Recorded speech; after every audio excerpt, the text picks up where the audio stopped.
50만 원. 겨우 50만 원을 못 주겠다고 잠적한 여자가 있습니다. 하지만 이 여자의 한 달 명품 쇼핑 금액은 2천만 원이었습니다. 제 이름은 사연. 5년째 민간탐정으로 일하고 있습니다. 그날도 평범한 하루였습니다. 아니, 평범할 거라고 생각했죠. 사무실 문이 열리며 남성이 들어왔는데 그 순간 저는 알았습니다. 이 사람이 얼마나 절망적인 상황에 있는지를. 아빠, 엄마한테 전화해봐. 내가 아프다고 하면 올까? 40도가 넘는 고열에 시달리는 11살 아이가 한 말입니다. 그런데 그 엄마는 그 순간 강남의 고급 스파에서 수백만 원짜리 관리를 받고 있었습니다. SNS에는 이렇게 적혀 있었죠. 나를 위한 소중한 시간. 오늘도 예뻐지는 중이에요. 같은 시각 아빠는 병원비가 없어서 아이에게 해열제만 먹이고 있었습니다. 이 이야기는 실화입니다. 양육비 50만 원조차 아까워하는 엄마의 충격적인 이중생활. 그리고 그 뒤에 숨겨진 여러분이 상상할 수 없는 진실. 지금부터 제가 직접 파헤친 이 사건의 전말을 들려드리겠습니다. 저는 탐정사연입니다. 15년간 숨겨진 진실을 찾아왔지만 이번 사건만큼 제 마음을 무겁게 한 경우는 없었어요. 그날은 늦가을이었습니다. 찬바람이 불기 시작하던 11월의 어느 오후였죠. 사무실 문이 조심스럽게 열리면서 한 남성이 들어왔습니다. 첫인상부터 범상치 않았어요. 잘 다려진 셔츠에 단정한 외모였지만 어깨가 축 처져 있었고 눈가에는 깊은 피로가 느껴졌습니다. 김대현이라고 소개한 그는 42살 중소기업에서 과장으로 일하고 있다고 했어요. 저와 마주 앉은 그가 말문을 열기까지 한참이 걸렸습니다. 손을 계속 주무르면서 무슨 말을 해야 할지 고민하는 모습이었어요. 탐정님, 제가 여기 와도 되는 건지 모르겠어요. 그의 목소리에는 깊은 망설임이 담겨 있었습니다. 저는 조심스럽게 물어봤어요. 어떤 일로 오신 건가요? 편하게 말씀해 주세요. 대현 씨가 깊은 한숨을 쉬더니 천천히 이야기를 시작했습니다. 제 전 부인을 찾아달라고 부탁드리러 왔습니다. 전 부인이요? 실종되신 건가요? 아니요, 그게 이혼을 한 지 2년이 됐는데요. 대현 씨의 목소리가 점점 떨리기 시작했어요. 양육비를 안 주고 잠적했습니다. 1년 넘게 연락도 안 되고요. 양육비 미납 사건이군요. 사실 탐정들 사이에서는 꺼리는 일 중 하나였어요. 돈도 안 되고 해결하기도 까다롭고 감정적으로도 힘든 사건이거든요. 하지만 그의 다음 말을 듣고는 마음이 무거워졌습니다. 아이가 11살인데 엄마를 너무 그리워해요. 대현 씨의 눈시울이 붉어졌어요. 아프면 엄마 찾고 밤에 악몽 꾸면서 엄마 부르고 제가 봐도 너무 불쌍해서요. 그 순간 저는 물어봤습니다. 양육비는 얼마나 안 주신 거예요? 월 50만 원입니다. 별거 아닌 금액이죠. 그런데 대현 씨가 말을 이으려다 멈췄어요. 그런데 뭔가요? 개인회생 신청했다고 하면서 먹고 살기도 힘들다고 했어요. 그런데 제 친구가 우연히 봤다는 거예요. SNS에서 엄청 화려하게 사는 모습을. 저는 더 자세한 이야기를 들어봤습니다. 대현 씨와 전 부인 이소영 씨는 3년 전에 결혼했답니다. 소영 씨는 29살, 대현 씨보다 13살 어린 여성이었어요. 처음에는 정말 행복했대요. 예쁘고 밝은 소영 씨 덕분에 매일이 즐거웠다고 했습니다. 그런데 아이가 태어나고 나서부터 조금씩 달라지기 시작했다고 해요. 육아는 거의 대현 씨 몫이었고 소영 씨는 출산 후 몸매 관리에만 신경 쓰더라는 거예요. 그러다 1년 전 결정적인 사건이 터졌습니다. 대현 씨가 회사에서 늦게 들어왔는데 집에 소영 씨가 없었대요. 민준이가 혼자 울고 있었다고 합니다. 어디 갔냐고 물어보니까 헬스장에서 개인 트레이닝 받는다고 나갔다는 거예요. 그런데 그 헬스장에서 만난 트레이너와 불륜을 저지르고 있었던 거죠. 대현 씨가 참담한 표정으로 말했어요. 아이를 혼자 두고 남자를 만나러 간 거예요. 그것도 한두 번이 아니라 몇 달 동안이나. 결국 이혼하게 됐고 아이는 대현 씨가 키우기로 했습니다. 소영 씨는 양육비로 월 50만 원을 주기로 약속했어요. 처음 몇 달은 제때 줬는데 점점 늦어지더니 아예 안 주기 시작했다는 거예요. 연락해도 안 받고 주소지를 찾아가 봐도 이미 이사를 간 뒤였대요. 그렇게 1년이 흘렀는데 며칠 전 친구가 우연히 소영 씨의 SNS를 발견했다는 거예요. 대현 씨가 폰을 꺼내서 보여줬습니다. 소영쌤의 다이어트 일기라는 계정이었어요. 팔로워가 15만 명이나 되는 제법 큰 계정이었습니다. 사진들을 하나씩 보는데 정말 충격적이었어요. 명품 가방, 고급 레스토랑, 해외여행, 화려한 일상이 가득했습니다. 특히 눈에 띈 건 다이어트 관련 상품을 파는 게시물들이었어요. 기적의 다이어트 주스라며 한 병에 15만 원짜리 제품을 판매하고 있었습니다. 이런 제품들이 몇십 개씩 있었어요. 대현 씨가 떨리는 목소리로 말했습니다. 50만 원이 없다고 하면서 이렇게 살고 있었던 거예요. 저는 정말 화가 나서 그의 주먹이 꽉 쥐어져 있었어요. 그런데 더 가슴 아픈 건 민준이 이야기였습니다. 아이가 최근에 자꾸 아프다고 해요. 열도 자주 나고 밤에 잠도 못 자고 병원에 가봤더니 스트레스성 증상이라고 하더라고요. 대현 씨 자신도 최근에 당뇨 진단을 받았다고 했어요. 스트레스 때문인지 혈당이 계속 높게 나온다는 거예요. 치료비도 만만치 않고 민준이 학원비도 끊어야 할 상황이라고 했습니다. 그런데 소영 씨는 수천만 원짜리 명품을 사면서 50만 원을 못 준다고 하니 정말 억울하다는 거예요. 탐정님, 제발 도와주세요. 돈도 돈이지만 민준이가 너무 불쌍해요. 대현 씨의 눈에서 눈물이 떨어졌습니다. 어제도 열이 나면서 엄마한테 전화해달라고 했어요. 아프다고 하면 올까 봐서요. 그 말을 듣는 순간 저는 이 사건을 맡기로 결심했어요. 저 5년 탐정 일을 하면서 느낀 건데 돈보다 중요한 게 있거든요. 아이의 마음이 그중 하나였습니다. 좋습니다. 제가 도와드리겠습니다. 대현 씨의 얼굴에 희망의 빛이 스쳤어요. 하지만 저는 미리 말씀드려야 할 게 있었습니다. 다만 양육비 미납자 추적은 쉽지 않은 일이에요. 시간도 오래 걸리고 결과를 장담할 수도 없습니다. 그래도 좋습니다. 제발 찾아주세요. 그렇게 저희 새로운 수사가 시작됐습니다. 사무실을 나가는 대현 씨의 뒷모습을 보면서 저는 마음이 무거웠어요. 과연 소영 씨의 실체를 밝혀낼 수 있을까요? 그리고 그 진실이 밝혀진다면 민준이에게는 어떤 의미일까요? 알 수 없는 답답함이 가슴을 눌렀지만 저는 수사를 시작하기로 했습니다. 진실을 찾는 것. 그것이 제 일이니까요. 양육비 미납자를 추적하는 첫 번째 단계는 실거주지를 파악하는 것입니다. 대현 씨가 가져온 서류들을 검토해봤어요. 이혼 판결문에 적힌 소영 씨의 주소는 경기도의 한 고시원이었습니다. 전형적인 위장 전입 주소죠. 양육비를 떼먹는 사람들이 자주 쓰는 수법입니다. 일단 그 고시원부터 찾아가 봤어요. 을씨년스러운 건물 1층에 있는 관리실을 찾아갔습니다. 관리하시는 아주머니에게 정중하게 물어봤어요. 이소영이라는 이름으로 등록된 분이 계신가요? 35살 정도 되는 여성인데요. 아주머니가 고개를 저었습니다. 그런 사람 없어요. 여기는 남자들만 살거든요. 예상했던 답변이었어요. 그런데 혹시 예전에라도. 아니라니까요. 나 여기서 10년 넘게 일하는데 그런 사람 한 번도 본 적 없어요. 아주머니의 반응이 차가웠지만 한 가지 더 확인해봐야 할 게 있었어요. 혹시 이 주소로 우편물이 오는 분은 없나요?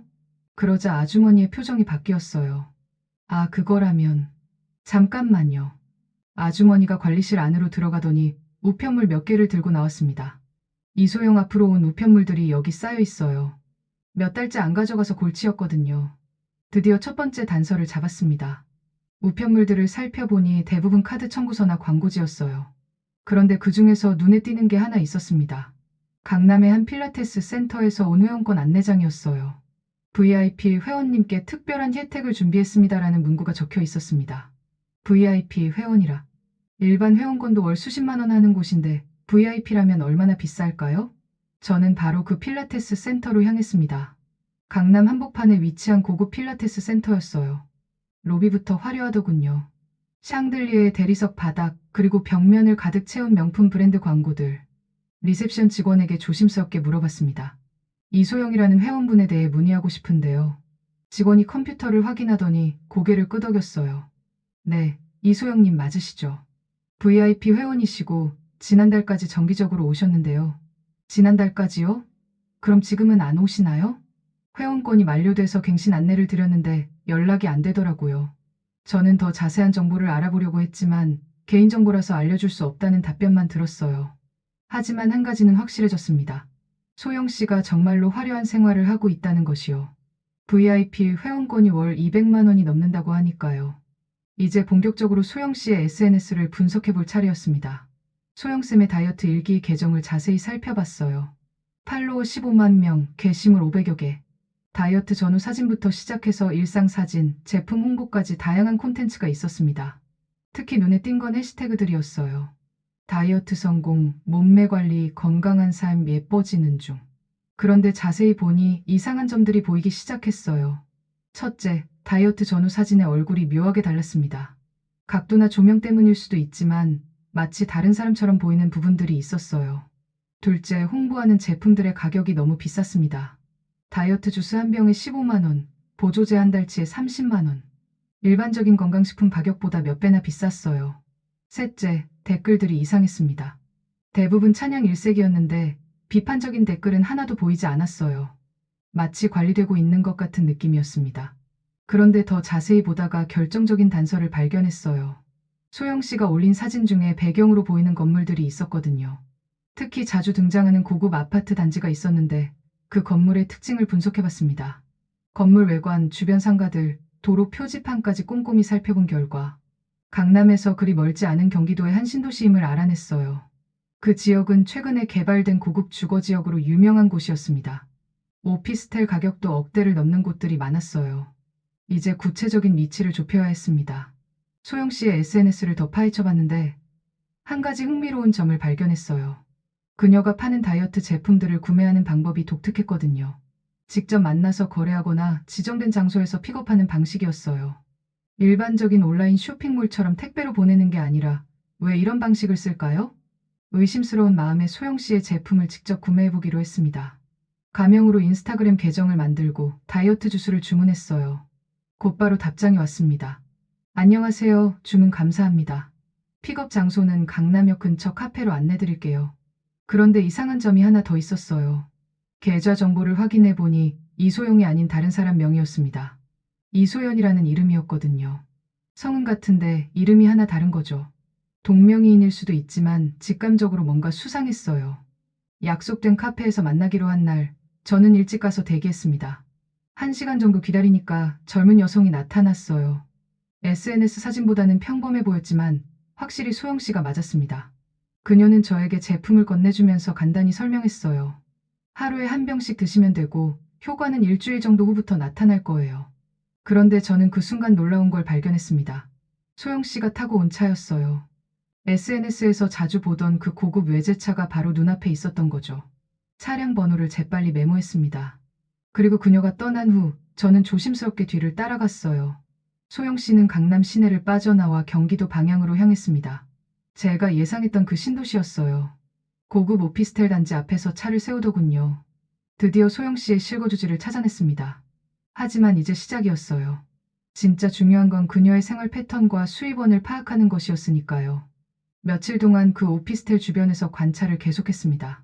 소영 씨의 하루 일과는 정말 놀라웠어요. 오전에는 강남의 고급 헤어샵에서 머리를 하고, 점심에는 백화점 VIP 라운지에서 쇼핑을 하고, 오후에는 피부과에서 수백만 원짜리 시술을 받더군요. 이 모든 게 대현 씨가 민준이와 함께 라면으로 끼니를 때우던 그 시간에 벌어진 일들이었어요. 그런데 더 충격적인 건 따로 있었습니다. 어느 날 소영 씨를 따라가다가 한 남성과 만나는 걸 목격했어요. 키가 크고 건장한 체격의 남성이었는데 둘이 아주 친밀해 보였습니다. 카페에서 손을 잡고 대화하고 함께 쇼핑몰에 들어가더군요. 저는 조심스럽게 그들을 관찰했어요. 그 남성이 누구인지 알아봐야 했거든요. 며칠 더 지켜본 결과 놀라운 사실을 알게 됐습니다. 그 남성은 강남에서 헬스장 몇 개를 운영하는 사업가였어요. 바로 소영 씨가 이혼 사유가 된 그 불륜 상대였던 거죠. 둘은 여전히 만나고 있었고 심지어 동거까지 하고 있는 것 같았어요. 오피스텔에 같이 들어가는 걸 여러 번 목격했거든요. 이제 소영 씨의 수입원을 더 자세히 파악해봐야 했습니다. SNS 사업만으로 그런 화려한 생활이 가능할까요? 의문이 들어서 그녀의 하루 소비 패턴을 분석해봤어요. 헤어샵에서 50만 원, 백화점에서 200만 원, 피부과에서 300만 원. 하루에만 500만 원 이상을 쓰고 있었습니다. 한 달이면 2억 원이 넘는 금액이에요. 아무리 인플루언서 수입이 좋다고 해도 이 정도는 아닐 텐데요. 그래서 소영 씨의 쓰레기를 조사해보기로 했습니다. 탐정 일을 하다 보면 가끔 이런 방법도 써야 해요. 쓰레기는 그 사람의 생활을 가장 적나라하게 보여주거든요. 밤늦게 오피스텔 쓰레기 수거함을 뒤져봤어요. 소영 씨 호수에서 버린 쓰레기들을 찾아서 하나하나 확인했습니다. 영수증들이 가장 많았어요. 백화점, 온라인 쇼핑몰, 고급 레스토랑. 그런데 그 중에서 이상한 영수증들을 발견했습니다. 대형마트에서 구입한 일반 과자들과 음료수들이었어요. 브랜드도 평범하고 가격도 저렴한 제품들이었죠. 그런데 이게 왜 이상하냐면 소영 씨가 SNS에서 파는 제품들과 너무 비슷했거든요. 혹시나 하는 마음에 그 영수증들을 꼼꼼히 살펴봤어요. 구매 날짜와 소영 씨가 SNS에 제품을 올린 날짜를 비교해보니 완전히 일치했습니다. 저는 그 순간 깨달았어요. 소영 씨가 파는 수제 다이어트 제품들이 사실은 대형마트에서 산 일반 제품들을 재포장한 거라는 거려. 2,000원짜리 과자를 3만 원에 팔고 5,000원짜리 음료를 15만 원에 파는 거였습니다. 이건 명백한 사기였어요. 하지만 확실한 증거가 더 필요했습니다. 저는 소영 씨가 파는 제품과 대형마트 제품을 직접 비교해봤어요. 성분표, 모양, 맛까지 거의 동일했습니다. 특히 다이어트 주스의 경우 당분 함량이 일반 주스와 똑같았어요. 당뇨 환자용이라고 광고했는데 실제로는 설탕이 가득한 음료였던 거죠. 이 정도면 식품 안전 관련 법규도 위반한 거였습니다. 저는 충분한 증거를 확보했다고 판단했어요. 하지만 아직 한 가지 더 확인해야 할 게 있었습니다. 과연 소영 씨의 실제 수입이 얼마나 될까요? 그리고 정말로 양육비를 줄 능력이 없는 걸까요? 며칠 더 조사한 결과 놀라운 사실을 알게 됐습니다. 소영 씨의 월 수입은 최소 3천만 원 이상이었어요. SNS 광고 수입만으로도 월 1천만 원이 넘었고 제품 판매로 2천만 원 이상의 수익을 올리고 있었습니다. 그런데 이 여자가 50만 원을 못 준다고 했던 거죠. 더 가슴 아픈 건 민준이 관련 이야기였습니다. 지금까지의 단서들을 정리해보니 정말 충격적인 진실들이 드러나고 있었어요. 50만 원을 못 준다던 여자의 실제 수입은 월 3천만 원 이상. 그리고 아픈 아이를 외면한 채 사치스러운 생활에만 빠져있는 모습. 여러분은 어떻게 생각하세요? 이런 상황에서 엄마라는 사람이 어떤 선택을 해야 할까요? 댓글로 여러분의 생각을 남겨주시고 이런 수사 과정이 흥미로우시다면 좋아요와 구독 눌러주세요. 자, 이제 정말 충격적인 진실을 파헤쳐 보겠습니다. 그런데 저는 소영 씨를 조사하면서 한 가지 더 발견한 게 있었어요. 민준이와 관련된 이야기였습니다. 소영 씨의 SNS를 자세히 보다가 댓글 중에 이상한 것들을 발견했거든요. 엄마, 나 민준이야. 아빠 요즘 많이 아파해. 엄마 보고 싶어. 언제 와? 이런 댓글들이 가끔씩 올라와 있었는데 모두 삭제되거나 차단되어 있었어요. 제가 확인해보니 민준이가 엄마 SNS를 찾아서 댓글을 남긴 거였습니다. 11살 아이가 엄마를 그리워하며 남긴 간절한 메시지들. 그런데 소영 씨는 그런 댓글들을 하나도 남기지 않고 모두 삭제해버렸어요. 심지어 민준이 계정을 차단까지 했더군요. 자신의 친아들을 차단한 거예요. 그 사실을 알았을 때 저는 정말 분노가 치밀어 올랐습니다. 15년 탐정 일을 하면서 이렇게 화가 난 적은 처음이었어요. 그런데 더 충격적인 사실이 기다리고 있었습니다. 소영 씨가 새로운 게시물을 하나 올렸거든요. 사진 속에는 임신 테스트기가 들려 있었고 이런 글이 적혀 있었어요. 새로운 생명이 찾아왔어요. 처음 엄마가 되는 거라 떨리지만 행복해요. 처음 엄마가 된다고요? 민준이는 뭐가 되는 건가요? 저는 그 순간 소영 씨의 진짜 속마음을 알 것 같았어요. 민준이는 그녀에게 이미 존재하지 않는 아이였던 거죠. 새 남자와의 새로운 삶에서 민준이는 지워버리고 싶은 과거일 뿐이었어요. 며칠 후 저는 더 놀라운 장면을 목격했습니다. 소영 씨와 그 남자친구가 백화점 베이비 용품 코너에서 쇼핑하는 모습이었어요. 수백만 원짜리 유아용품들을 골라 담으면서 행복해하는 모습. 그 순간 저는 참을 수 없었어요. 민준이는 학원비도 못 내서 그만둬야 하는 상황인데 아직 태어나지도 않은 아이를 위해서는 수백만 원을 쓰다니. 이런 상황을 대현 씨에게 알려야 할까요? 고민이 됐어요. 아마 엄청난 충격을 받을 테니까요. 하지만 진실을 알 권리가 있다고 생각했습니다. 대현 씨에게 연락을 했어요. 급한 얘기가 있으니 사무실로 와달라고 했습니다. 1시간 후 대현 씨가 도착했어요. 표정부터 심상치 않다는 걸 느꼈는지 긴장한 모습이었습니다. 탐정님, 무슨 일이세요? 혹시 소영이를 찾으셨나요? 네, 찾았습니다. 그런데 저는 조심스럽게 말을 이어갔어요. 들으시면 충격받으실 수도 있어요. 마음의 준비를 하세요. 그리고는 제가 수집한 모든 증거들을 보여줬습니다. 소영 씨의 화려한 생활, 가짜 제품 판매, 그리고 새로운 임신 소식까지. 대현 씨의 얼굴이 점점 굳어갔어요. 특히 민준이 댓글을 차단한 이야기를 들었을 때는 주먹을 꽉 쥐었습니다. 자기가 낳은 아이를. 어떻게 이럴 수가 있죠? 대현 씨의 목소리가 떨렸어요. 그리고는 갑자기 고개를 떨어뜨렸습니다. 제가 잘못했나 봐요. 소영이가 불륜을 저지른 것도 제가 부족해서. 아니에요. 절대 그런 게 아니에요. 저는 단호하게 말했어요. 잘못한 건 소영 씨예요. 아무리 결혼 생활이 힘들었다고 해도 아이를 버릴 이유는 없어요. 대현 씨가 눈물을 흘리기 시작했어요. 민준이가 자꾸 엄마 보고 싶다고 해요. 제가 뭐라고 말해줘야 할지. 그 순간 저도 눈물이 날 것 같았어요. 같은 엄마로서 민준이가 너무 불쌍했거든요. 하지만 지금은 감상에 젖을 때가 아니었어요. 소영 씨로부터 양육비를 받아내야 했습니다. 대연 씨, 이제 법적 조치를 취하셔야 해요. 충분한 증거가 있으니까 승산이 있어요. 그런데 대연 씨가 고개를 저었어요. 법정 다툼을 하면 민준이가 더 상처받을 것 같아서요. 그냥 포기할까 봐요. 그럴 수는 없어요. 이건 민준이의 권리예요. 저는 다른 방법을 제안했습니다. 일단 소영 씨와 직접 만나서 얘기해보는 게 어떨까요? 증거를 보여주면서 설득해보는 거예요. 대연 씨가 망설였지만 결국 동의했어요. 그렇게 저는 소영 씨에게 연락을 했습니다. 만나서 얘기할 일이 있다고 했더니 처음엔 거부했어요. 하지만 민준이 아빠 일이라고 하니까 마지못해 만나주겠다고 했습니다. 약속 장소는 강남의 한 카페였어요. 대연 씨와 함께 가기로 했습니다. 그날 오후 카페에서 만난 소영 씨는 예상과 달리 당당한 모습이었어요. 임신 때문인지 얼굴이 좀 둥그러졌지만 여전히 예쁘고 화려했습니다. 명품 가방에 비싼 옷, 그리고 손톱까지 완벽하게 관리된 모습. 50만 원이 없다던 사람의 모습이 아니었어요. 소영 씨가 짜증스러운 표정으로 말했어요. 급하게 부른다고 해서 왔는데 대체 무슨 일이에요? 대연 씨가 떨리는 목소리로 말했습니다. 소영아, 민준이 양육비 좀 제발 보내줘. 아이가 너무 보고 싶어 해.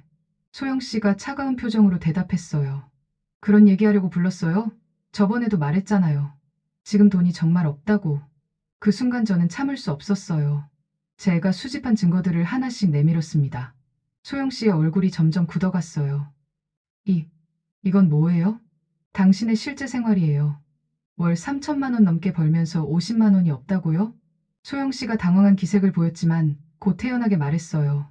그게 불법인가요? 제가 번 돈 제가 쓰는 게 잘못된 건가요? 그건 불법이 아니에요. 하지만 이건 어떨까요?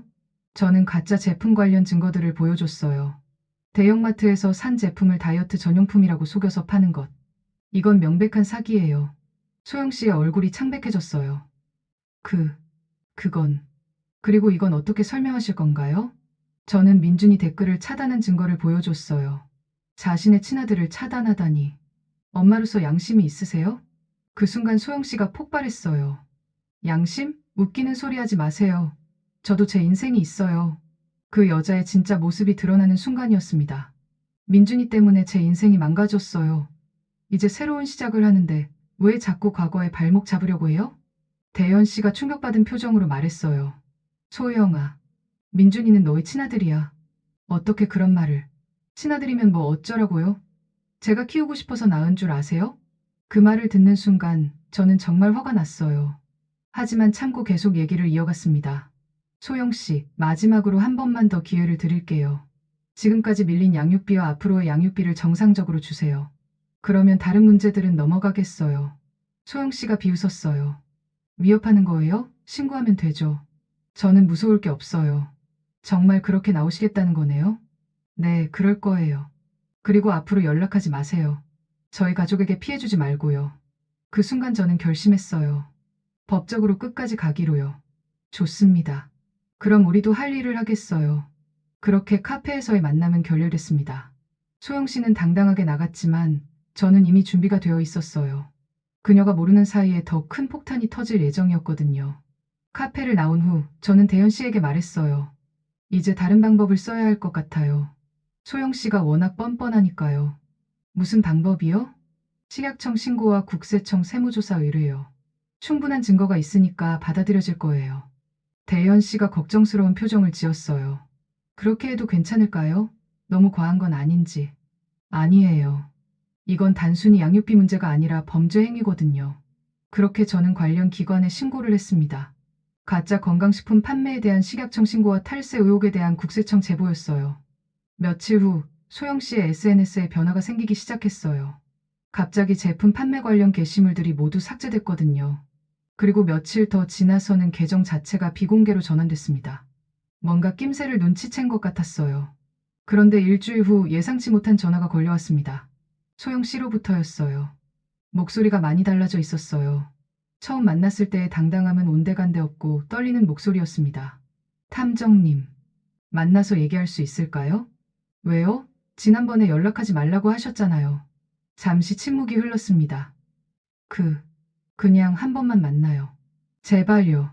목소리에서 절박함이 느껴졌어요. 뭔가 큰 변화가 있었다는 걸 직감할 수 있었습니다. 좋아요.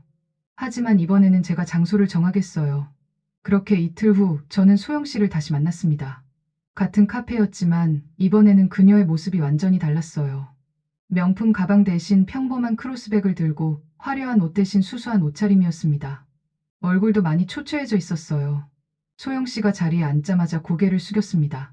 탐정님, 죄송해요. 갑작스러운 사과에 저도 당황했어요.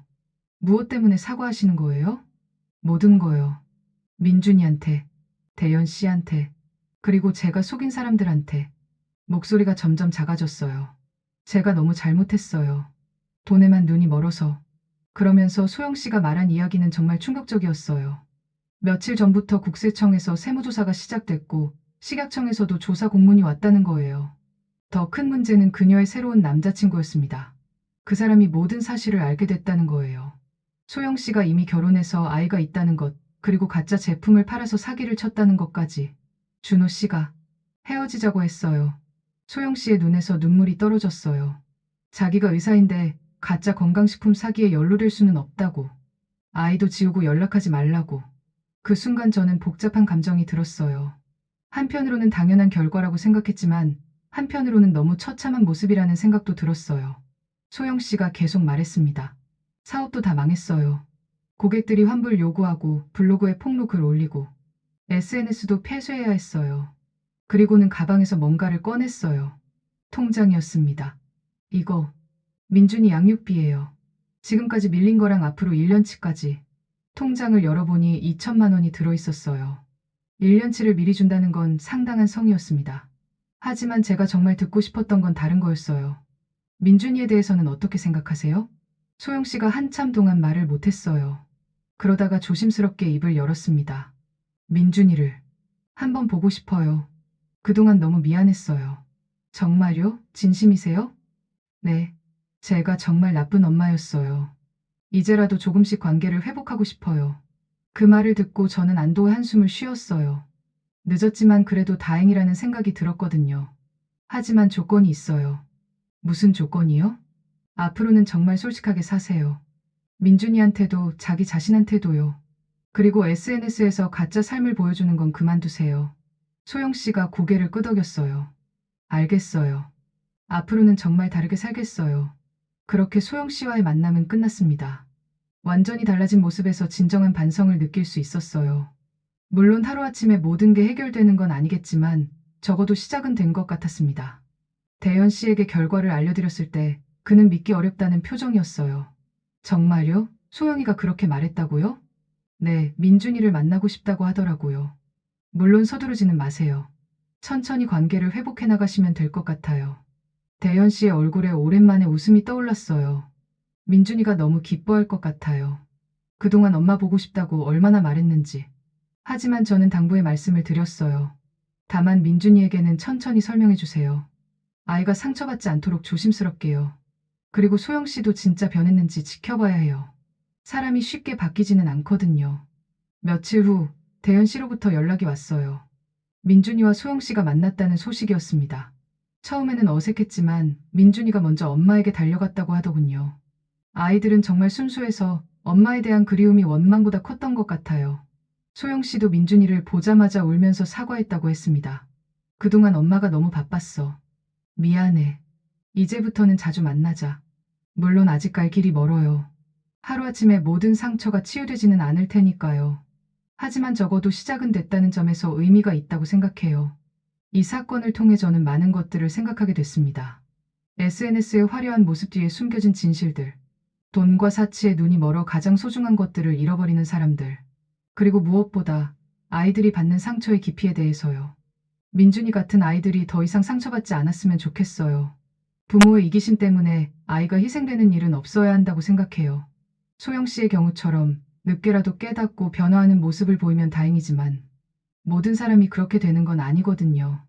이 이야기를 들으시는 분들 중에도 비슷한 상황에 있는 분들이 계실 거예요. 양육비를 제대로 받지 못해 어려움을 겪고 계신 분들. 아니면 반대로 양육비를 주지 않고 계신 분들. 제가 드리고 싶은 말씀은 이거예요. 아이는 부모의 소유물이 아니라 독립된 인격체라는 것. 그리고 부모의 사정이 어떻든 아이가 행복할 권리는 있다는 것입니다. 돈이 모든 걸 해결해주지는 않지만 최소한의 생활은 보장받아야 해요. 그게 부모의 기본적인 책임이니까요. 또한 SNS의 화려함에 속지 마세요. 진짜 행복은 명품 가방이나 비싼 음식에서 오는 게 아니에요. 가족과 함께하는 소소한 일상, 아이의 웃음소리, 진실한 관계. 이런 것들이 진짜 소중한 거예요. 마지막으로, 만약 여러분이 비슷한 상황에 있다면 혼자 해결하려고 하지 마세요. 법적인 도움을 받을 수 있는 곳들이 많이 있어요. 양육비 이행관리원, 가정법원, 그리고 저 같은 민간탐정들도 도움을 드릴 수 있습니다. 포기하지 마시고 끝까지 아이의 권리를 지켜주세요. 그게 부모가 할 수 있는 최소한의 일이니까요. 저는 탐정 사연입니다. 오늘도 어딘가에서는 비슷한 일들이 벌어지고 있을 거예요. 하지만 진실은 언젠가 밝혀지기 마련이고 잘못된 일은 반드시 대가를 치르게 되어 있어요. 그러니까 올바른 선택을 하시기 바랍니다. 특히 아이가 관련된 일이라면 더욱 신중하게요. 여러분의 선택 하나가 아이의 인생을 좌우할 수 있거든요. 다음에도 더 흥미진진한 사건으로 찾아뵙겠습니다. 진실을 찾는 탐정 사연이었습니다. 감사합니다.